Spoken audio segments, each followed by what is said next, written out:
What's up, everybody? Steve Schwartz here from LSAT Unplugged, sharing with you 3 ways that you can increase your LSAT logic game score. For those who don't know, at LSAT Unplugged, we offer live online classes via Zoom, on-demand video courses, small group coaching, and one-on-one coaching. We'd love to help you out. Check out the links below this video to find out more and to book a call with me and my team. We'd love to help you out. So 3 ways to increase your logic game score. First, making more inferences up front. This is one of the biggest and best ways you can increase your efficiency and your speed on the LSAT logic game section. In my experience, far too many students rush onto the questions without taking enough time to thoroughly flesh out their diagrams. A lot of students will read the initial paragraph, determine this is an ordering game, this is a grouping game, a combination game, a rare game, what have you, and they will then read the rules, diagram those, and go right onto the questions. Instead, what they should be doing is slowing down and looking to make inferences, making deductions, connections between the rules. LSAC isn't looking for you to just mechanically brute force, try out all 5 choices, looking to see what works after plugging it in. They want to see that you're able to work efficiently. And so they deliberately construct the logic game section so that you will only be able to solve the questions within the time allotted if you find shortcuts, tricks, hacks, ways that you can skip through the work of drawing out all 5 choices, but instead be able to predetermine or predict what the answer will be through strategic process of elimination or deductively finding out the correct answer before even looking at the choices. The way you do this, the biggest way, is through making inferences. So if you see the same variable featured in multiple rules, that is a great indication that you will be able to link those rules together to make a deduction. Make enough of those inferences, and you might even be able to draw out multiple main diagrams that encompass all the possibilities for the logic games section.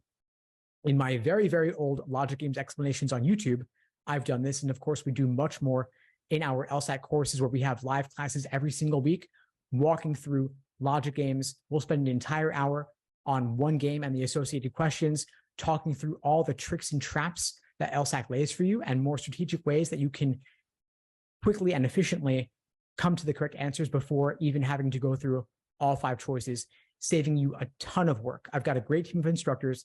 They've all scored 170 plus on their official LSAT. And so they show you all sorts of different ways that I myself haven't even thought of. So definitely check it out below the video for more. The number 2 biggest way to increase your logic game score is to reuse previous work. Previous valid hypothetical scenarios are a great time-saving tool to allow you to avoid having to draw out new diagrams over the course of the game. You'll often notice the first question associated with the logic game is an orientation question. This question is your warm-up. It's your gimme. It's an easy way for you to lock up a point or two by simply checking all the rules against a single choice. So you go choice by choice, you apply all the rules to those choices, checking for violations. And the correct answer choice is the one that violates no rules at all, meaning that it is a valid scenario. And so let's say that your correct answer to the orientation question had a variable X in slot number 3. If LSAC later asks you for a different question, which one of the following could be true, and one of the answer choices is X could be in slot 3, that is your answer. You know that because you've already seen it occur in what you know to be a valid scenario. So you don't need to draw out any new work to solve that later question. You've already seen that scenario occur, so you know it could work. You pick it and you move on. Great time-saving device there. Finally, the 3rd big way to increase your logic game score is to approach the questions out of order. And this ties in really nicely with the 2nd way of reusing previous work. The best way to make sure that you have the most valid scenarios available to you by the end of the game is to solve the questions that involve local diagrams first. Local diagrams meaning valid scenarios.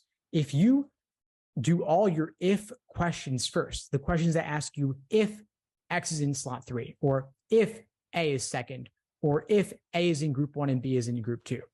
You draw out all your diagrams first, then later circle back to all the general global questions that are open-ended you will have more valid scenarios available to you to help you solve those general global questions. To go back to my example earlier, if we'd ask the question, which one of the following could be true? And then the answer being X in slot 3, but we hadn't yet done the orientation question, then we wouldn't have the work available from that orientation question to help us solve the general global question that came later. So it makes sense to do any question earlier that involves a local valid scenario prior to doing a general global question. So what you want to do is you want to do your orientation question first, of course. That's your gimme. Most people do that anyway. Then you do all your local if questions that require drawing a new diagram. Then finally, last, you do your general global questions that require, or ideally have you using at least, the previous valid scenarios. That way you come to that general question armed with as much data as possible to help you solve that question without brute forcing it, without having to draw out all 5 choices and testing them out one by one, slowly, painstakingly. Instead, you already have the maximum amount of information you possibly could have when you get to that point.